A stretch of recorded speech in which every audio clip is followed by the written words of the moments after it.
Winter is a beast. The cold stretches thin the skin of her face like cracked leather.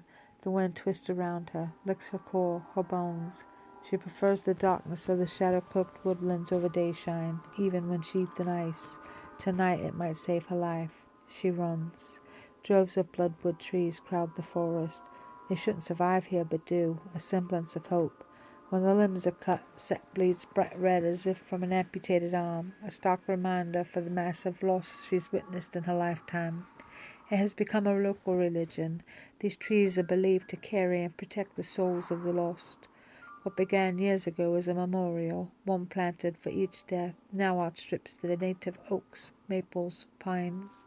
The bases are decorated with crystallized crimson stains, striking and distinct, a menacing omen, but it doesn't slow her pace. She darts through a snow-dusted maze of broken, wind-splintered branches and snarled underbrush, snatches frantic glances behind her. She doesn't keep her focus to her wake, however, but on the faint moonlight parting the trees ahead, just beyond the natural stone wall. Heartbeats like thunder pound her eardrums, smother the crackling of dead leaves, the snapping twigs beneath her well-blacked hobnailed boots as they hammer down on the unyielding earth.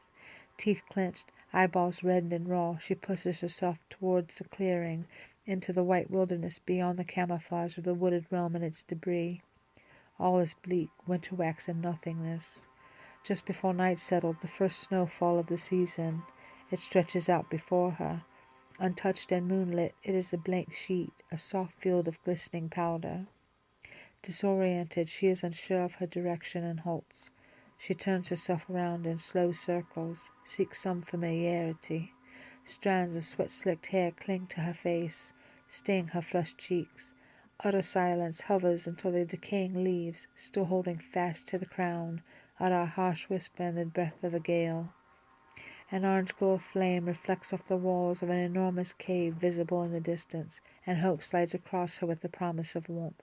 She is desperate for shelter from the ice-wrapped, lifeless fingers of the slumbering trees, the creeping fog slipping rings down around the surrounding snow-capped peaks. I can reach that cave before dawn.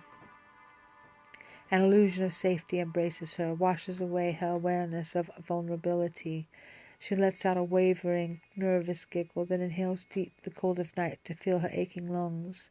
Lifting her right heel to remove the boot, the one with laces too short to tighten around her calf, she dumps the collected snow from its yawning gape. Then, as she sets it down to replant her foot within its dampened interior, she remembers the many tales of wildland traps set by old and wise hunters. She hesitates. Her despair and desire for reprieve cascade over logic, and she considers the risk of the cave once more. Her delay is long enough for the quiet to prove itself cunning. Breaking the stillness, footfalls echo behind her. She whips her head around to its direction, her stare unblinking and panicked. She becomes rigid, listens. He is closing the distance, death a certainty if she doesn't strengthen her lead. Reason returns, and she bolts back to the tree line, follows her own footprints in reverse, but banks a sharp left behind the stone wall.